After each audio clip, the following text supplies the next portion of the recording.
Sorry, uncle.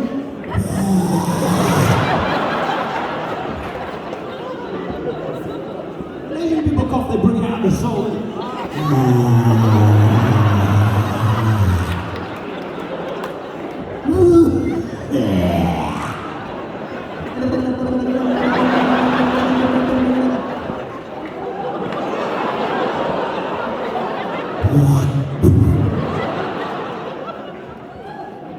You know, in Bradford, that means, will you marry me?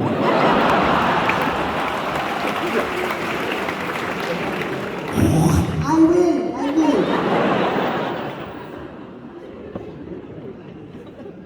Innit, Dave? Fucking shit myself, John. I'm nervous enough. No one's wearing a mask anymore. Are people still wearing the mask? People are scared of the mask. Remember that? I'm not fucking wearing no mask, brother. Trust me, I'm not wearing a mask, innit? If I'm fucking wearing a mask, it's fucking shit marks, innit? You can't wear marks in the shisha lounge, innit? I'm not wearing fucking marks, man. They'll try to fucking control us. They're fucking controlling us, innit? The marks. Remember that? Fauci said you can stop infectious disease. Corona, no corona. Ebola, no Ebola. Remember Michael Jackson used to wear that mask years ago? And everyone thought he was a weird bastard. But he never caught any charges or convictions. Pedophile? No pedophile. You should wear one, mate. Your bendy caravan. Sorry, that joke just requires me to look for someone that looks like a paedophile, and you're the closest fit. Look at that.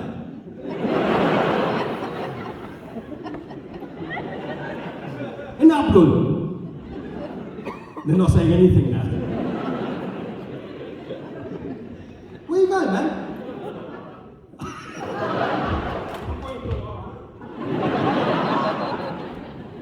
What happened to Trump? He disappeared, innit? Remember, he didn't give a shit. Trump was proper racist. You started the coronavirus. He didn't give. Remember when they blamed that it's the Indian variant? Indian variant. That was our fault now, is it? Proper racist, isn't it? They just wanted to say the Paki virus. Trump didn't give. Trump was like, China! Didn't give a shit. China! Proper rate. Anyone who blames China for coronavirus is racist, because it's wrong. It's wrong. It's wrong. Don't clap that. Don't clap. No, don't. That's how. Don't clap it. In fact, I did that joke, and the reason I said that is I want to tell you it's a bad joke. Right? I did that joke. 2 Chinese people got up and walked out. They followed the Jewish people. I thought, I can't let that happen, so I got to apologize, so I chased him, right? All the way down to Chinatown. It took me ages to find him. He was packed, innit? He was packed, you dirty bastards.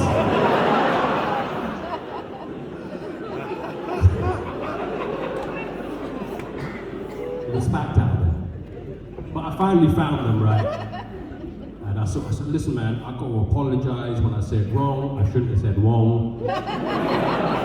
It's a shit joke, and it was unnecessary. They looked at me and said, what comedy show? It was the wrong Chinese people. And 2 wrongs don't, it doesn't, no, please, control yourselves. Bang out of order, man. Because you've got to be very inclusive. Like, I'm doing a lot of like acting. I'm doing films now. Do you see me in Cruella? Do you see? Only Bushra saw me in Cruella. Come on, man. I'm in Cruella with Emma Stone. I'm not one of the Dalmatians. I'm one of the guys in the in the restaurant that says, she comes in, Cruella Emma Stone, can I take your daughter, please? That was my line. I want to do proper Hollywood films, like with Tom Cruise. He was in Birmingham, innit, shooting Mission Impossible, and someone stole his car. I want to do stuff like Top Gun Maverick, you know, where they're flying around buildings really fast and shit in jet planes. You can't do that with this look, though, innit? Be straight, and you know, it wouldn't be. There'd be no round the buildings. And when he was in Birmingham, this is a true story, Tom Cruise landed his helicopter in some Susan's garden. And she said, oh my God, Tom Cruise is in the garden. It's publicity stunt for the film, right? Oh my God, I want to do that. How come I can't do stuff like that? I want to land my helicopter in Mary's garden. Imagine me and Abdul, right? Got a helicopter. And we were flying at low altitude towards residential houses. Fucking hell, two packing flight towards the police! I see four, two packing flying at low altitude. Definite terrorism, shoot to kill, shoot to kill. Oh, people shove a firework up my arse. Oh, my fucking arse.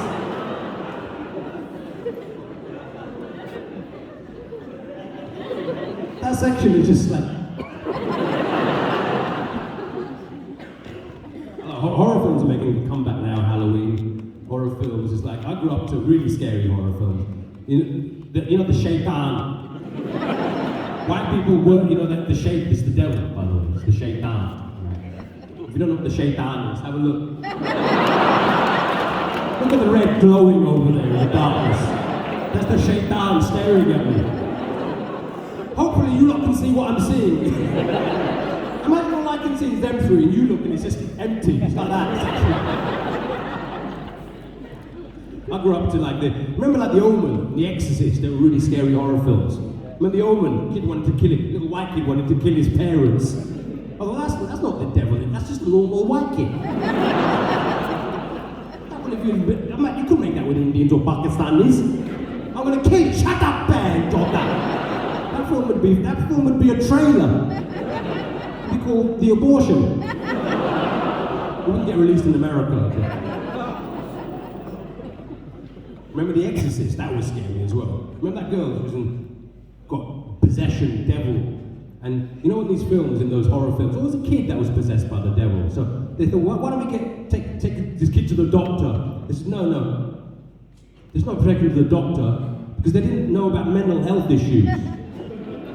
Maybe he's got ADHD, Asperger's syndrome. Maybe he's got something, no, let's bring the priest to the house. What? Yeah, let's bring the priest. So they bring the priest in the film to the house and lock that priest in the room with your child to get the devil out of it. Locking a priest in the room with your child is like in a Korean restaurant to look after your dog. It's not going to work.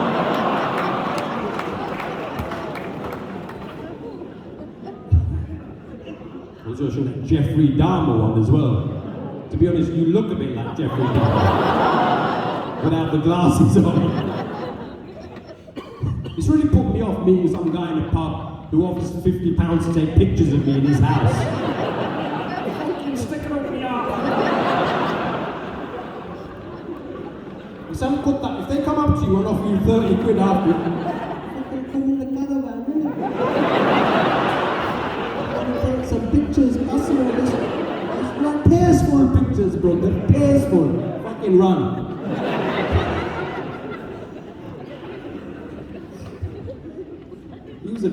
Jeffrey, if you don't know, Jeffrey Dahmer was a serial killer, but not only was he was a cannibal. So he'd eat people. So he'd kill them and then eat them, and he got away with it for years, like 13, 14 years, from 1989 to 1992, because he was a white man. Let's face it, because he was white, they believed he was innocent. And that was the only reason he got away with it. His first victim was a white man, right? And the rest of his victims were all ethnic minorities. Which goes to show, white people have got no flavour. What are you going to eat? Some chicken tikka masala? Or a bacon sandwich?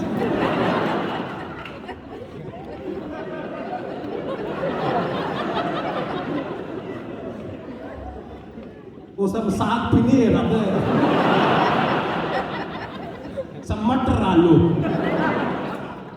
They're not laughing anymore. The shaitans.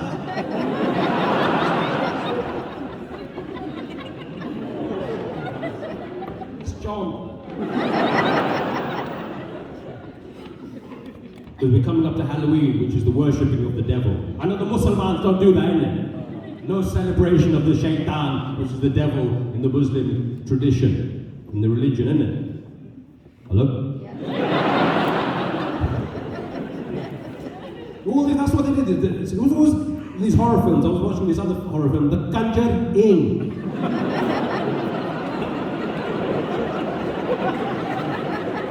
Have you seen this, John? The Conjuring. You seen The Conjuring, yeah? The Conjuring is bastard in Punjabi. Right? Conjuring. So was this like? It's Conjuring. That's the film. That's not the joke. Conjuring. Have you noticed these films? Always like a dead kid running around in the house. In this horror film, you're trying to sleep and you do it. The whole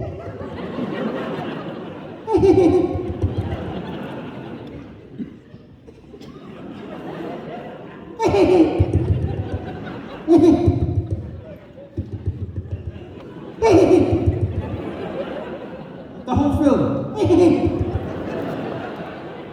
You look at it disappear. No one explains you chasing the bastard. She was laughing, running around in hell or some hellfire. No one explained. I've written a film for Netflix. I want to find out who's chasing this Conjuring. Conjuring. Who's chasing the Conjuring?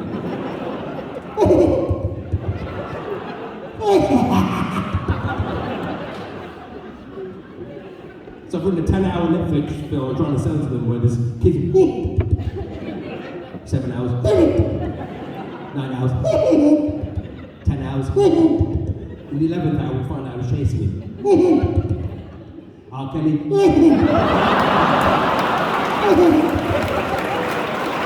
My mind is telling me no, but my body. No, the law said no for years. The law said no. And you're doing that timber sharp on people, you pedophile bastard.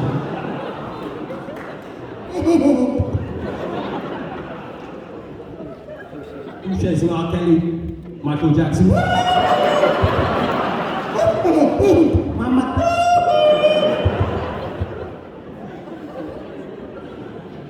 Who's chasing R. Kelly and Michael Jackson though? Then the ringleader turns up, the boss. Prince Andrew. Pizza Express. Thanks a lot, guys. You've been a great crowd.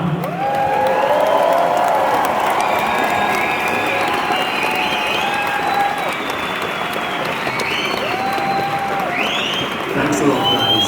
You have been the best crowd I have performed to tonight. No more. Do you want more? No more. That's my microwave meal ready. My dinner is ready. So thanks for coming out, guys. Do you want more? You want me to come back out there? Make some noise for me.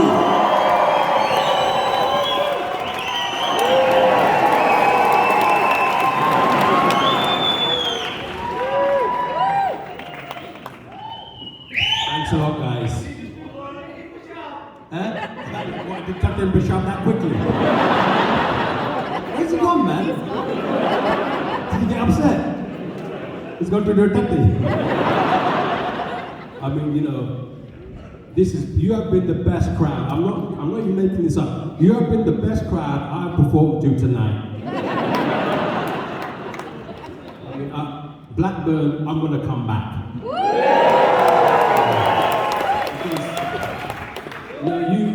Because the thing is about comedy, hopefully this has been very family friendly tonight. And I haven't offended anyone, because I don't know if you know about my last show. So my first one was What's Happening White People, 2012. Then PC's World, then Live In It, which was released on Amazon Prime, and I got cancelled. Did you see it? You saw it, right? Yeah, so some people saw it, Live In It. Now, let me tell you what happened when that was released. A lot of countries banned me. I was banned in Saudi Arabia, and I can't do shows much in Dubai and stuff, right, in the UAE, because of this routine I did about the Taliban. I said, statistically, there's got to be there's never any women in the Taliban. Statistically, there's got to be gay members of the Taliban.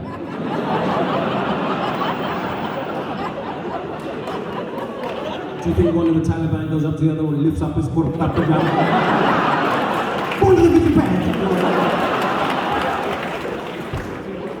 And I got banned in Saudi because they fund the Taliban, so they didn't like that. And then in Germany, I got cancelled for my Michael Jackson stuff because you could defame the dead out there. And I said, it's not right to sleep in a bed with a child that's not related to you. I think that's wrong. And people said, what's wrong with sharing your beer with a kid? Good, daddy. Didn't even wipe, it just.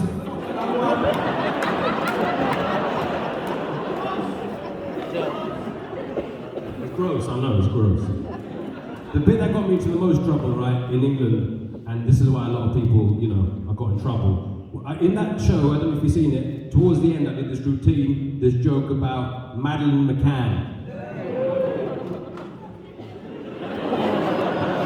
I hadn't done the joke and people are moaning, oh, I'm not going to do the joke tonight. I'm not going to. It's only upset people. I'm not going to. What I said was,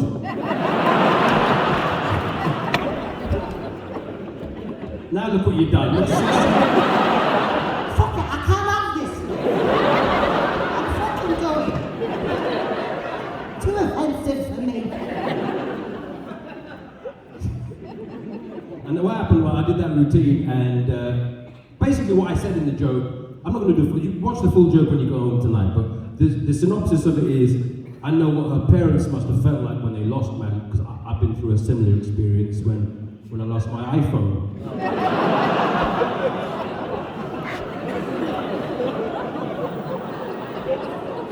See, now look what's happened. I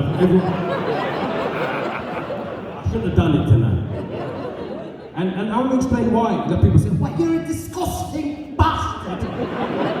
Fucking offensive bastard you are. You should be cancelled.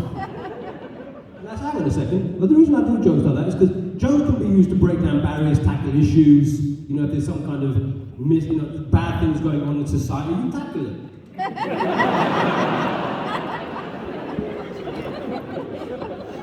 But let's take that example. Why did I do a joke about Madeleine McCann, right? If you don't know, and the reason I did that joke, Madeleine McCann, if you don't know, she was a young girl that got kidnapped in Portugal 16 years ago. And to this day, she hasn't been found. And what I'm trying to do on this stage is raise awareness.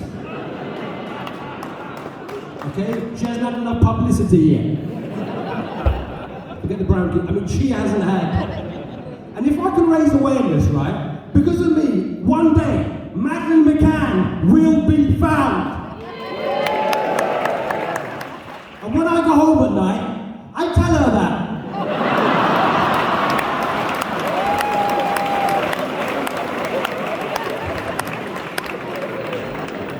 Checking if anyone else has left. He's like going, no man, you haven't fucking got, we got her. You got the wrong girl, you bastard. She's worth nothing. You're right, man. Come on, man, it's a joke. Hello? I fucking hate you. I can't leave the building tonight. We're going to be waiting outside in that caravan. There's a bulldog. Fucking bring him.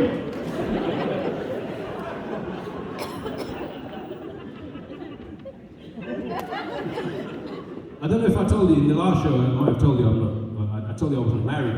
And I've got some news for you tonight. Still not married. Because what happens is that, everyone's on dating apps. No one meets now in real life. You meet on these dating apps. And everyone looks hot, everyone looks fit in it on the dating apps.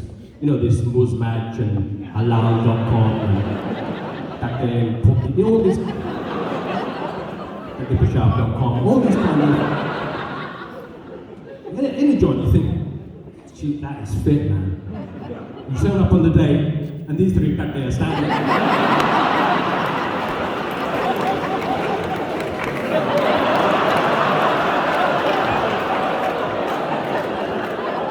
You don't belong with the fucking that's me, cause that's me, innit?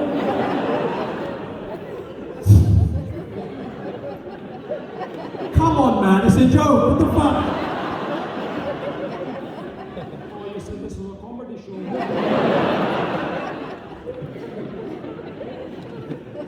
That's the problem with these dating shows. You've got all these shows like, because you can't trust people you meet online. You don't know what you're dealing with. The kind of people that, see that Tinder Swindler on Netflix? It was about this Israeli guy that meets women on Tinder and swindles out millions and millions of pounds, right? And women would do That's disgusting, that is. That's really out of order. it's not. I can't believe they've got gas like that. It's really out of order. It's really bad out of order. It's terrible, that is. But when men watch that, they're like, how the fuck did he do that? How did he do that? How can you fucking do that? But I can't even get a woman to buy me a Nando's. I've been banned from all the dating apps because I got reported for pretending to be the comedian Paul Chowdhury. They thought I was pretending to be me. There's another one, Married at First Sight on Channel 4, and they call it a social experiment, which I find offensive. A social experiment where a team of experts match up total strangers who meet for the very first time on their wedding day. I wonder where they got that idea from.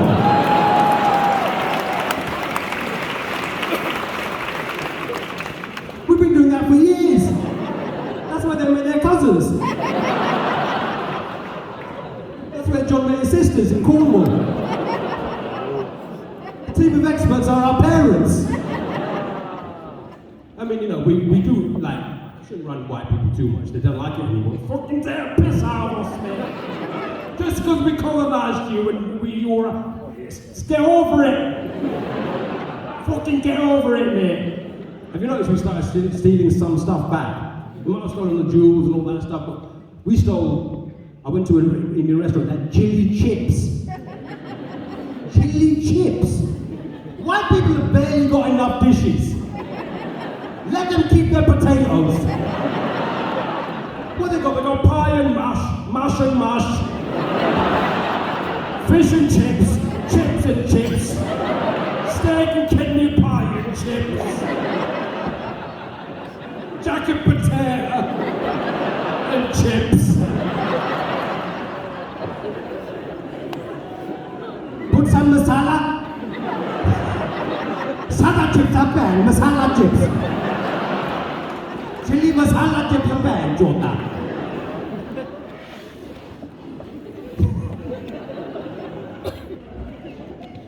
In the bush. You see these dating shows? I saw it was in the news 2 days. Yesterday, it was in the news about this. I can't even say it out loud. I'm so disgusted by this TV show. Naked Attraction. It's not halal, is it? Pure haram. You kids seen this? Little shadow.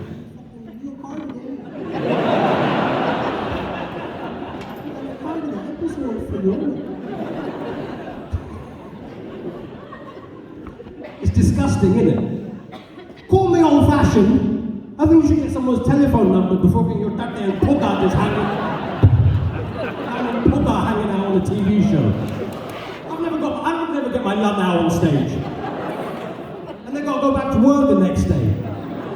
Can you see there from a couch with his dick out?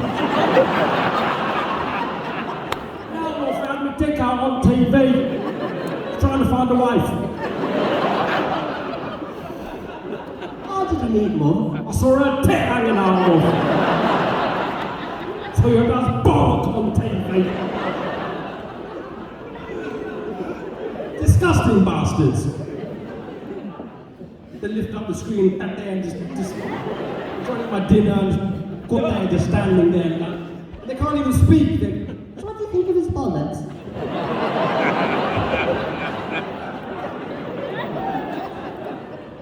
I want to see that show released in the Middle East. The Naked Eye Traction.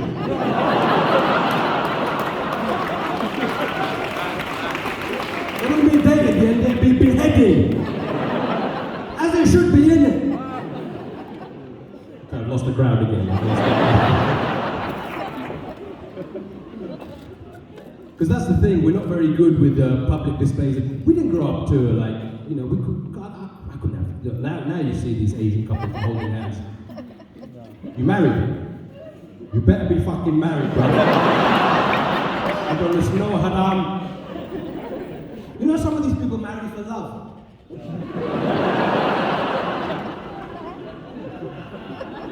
Obviously not you guys. Forced, completely forced. You have to marry him. Did you marry your girlfriend for love, John? Yeah. Get out of bed, John. Ask her. They're not going to marry for love.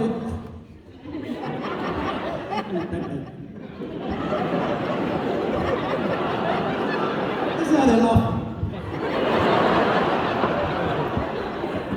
How can you do the Michael Jackson move on the channel?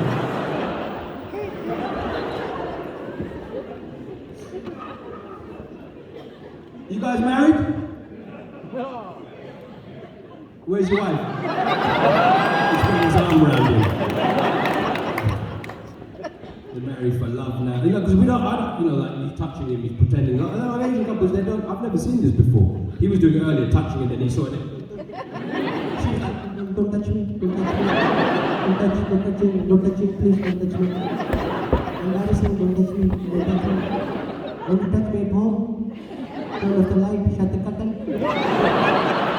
Just touch my neck. Don't put it in bottle and put it after the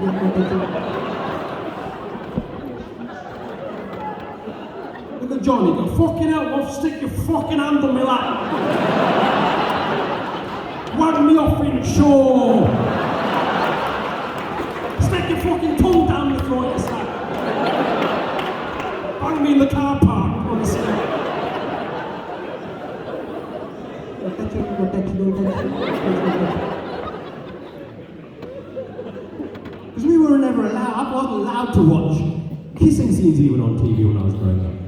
I wasn't even allowed, you know, you see a kissing scene would come on the TV, you remember that? And you had to look away. The most embarrassing, humiliating scene. Kissing, like, even on daytime Coronation Street. Not even after 9 o'clock, pre-watershed, the people, stick your tongue down. Turn it off, fucking bastard. Most of my childhood I had to pretend I was blind. I can't see a fucking... I can't find the remote control.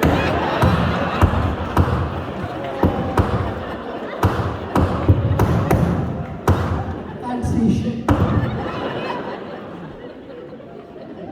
Why people could sit there with their family? Hey son, fucking come here, love, fucking turn it off. Call your sister downstairs. Love, turn it up, love. Yeah. Fucking have a look at that. What is that? That's me and your mum, that is. Right, good powerhouse that you can see, love. We filmed it for you.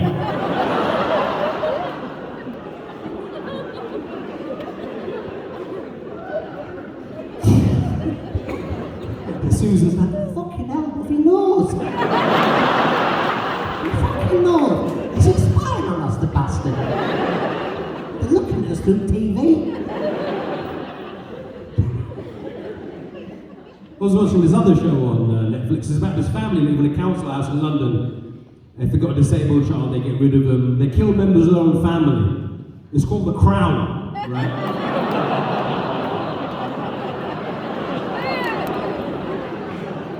Is it too soon for royal jokes now? That joke got me cancelled from the Royal Variety performance. Alright, we won't be requiring your services anymore. Call that coconut dish Kuma.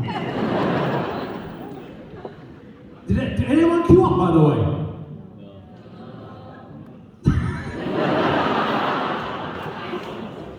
Did you queue up, John? Did you go down to London and queue up? 45 months. Why people love queuing up in? Let's get in the fucking queue. Get in the fucking queue, love. Why people get in queue just to get into another queue. I've been in the middle of a field before, no one else around. One guy will come up to me, you in the queue, mate? You're in the queue. Just cows around there and shit.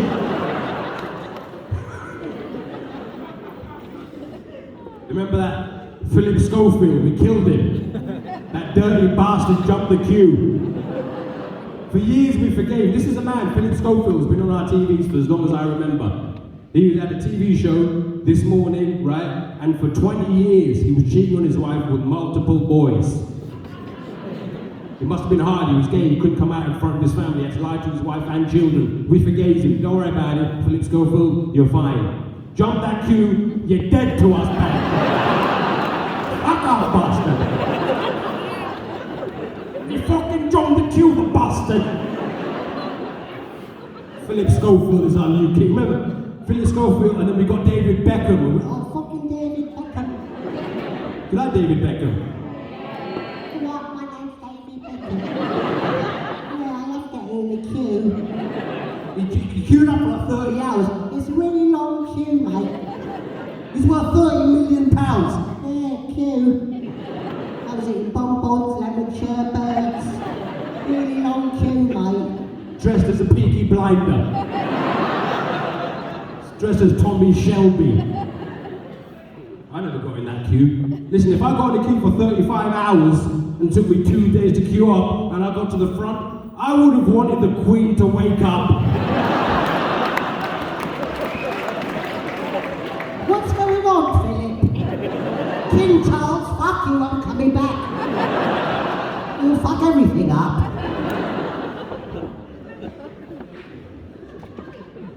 Can't believe that Meghan Markle said she was depressed. She's always depressed, isn't it? I get depressed. I don't get Meghan Markle level depression. I get like, she gets like Palace, Oprah Winfrey money depression. You know, castle depression. I get Blackburn on a Friday and 3 paedophiles depression. And the Shaitan depression. Anyway, guys, we've gone over time tonight. And I want to say, by the way, I've got to thank you guys because this show was supposed to take place 6 months ago and it didn't take place. And you stuck with me and you're here tonight. And I want to thank you for that because I know a lot of people have been through a hard time over the past 2 years. And I want to thank you for staying and coming tonight. Thanks a lot, guys. Because I know it's been a hard, the last 2 years we've lost more people have lost their lives than in a war. And if anyone in this room has been affected by anything over the last couple of years, my heart goes out to each and every one of you because it's been a hard time for a lot of people.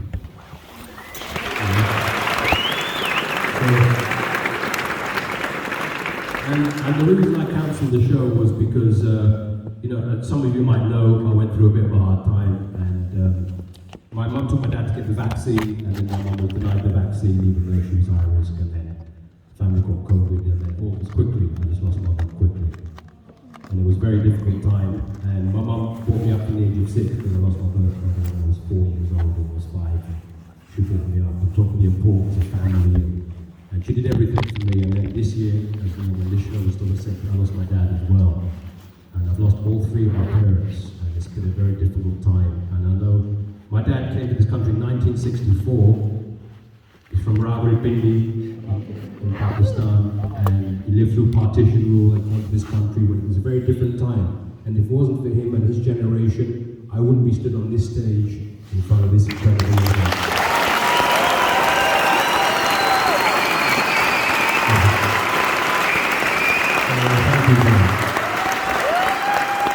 The sacrifices our family made for us is why we're here in this room today and why all of us are living the lives we want to lead. People made sacrifices and it has been difficult and there were points when I didn't want to carry on with my life. I find it quite difficult and you know, the reason I'm saying that to you now is because you don't know what someone's going through in life.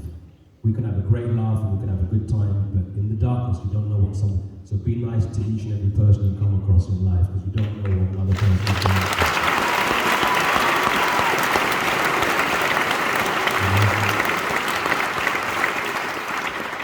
And the reason I got people said, Paul, you need to get back out on that stage again. You you've got an audience out there. And I said, have you seen my audience?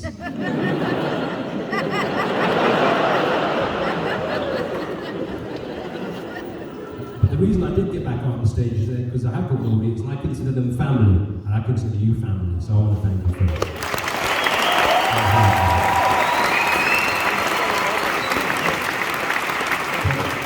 It's very important. If anyone does feel dark at some point, the reason I'm sharing that with you, because if anyone does get affected by dark thoughts and they get depressed, you know, it's not easy, life, and you have to try and get through. And I just live I try and get out of bed, and if I can get through it, you know, and if anyone has those thoughts, what I want you to do is think about me.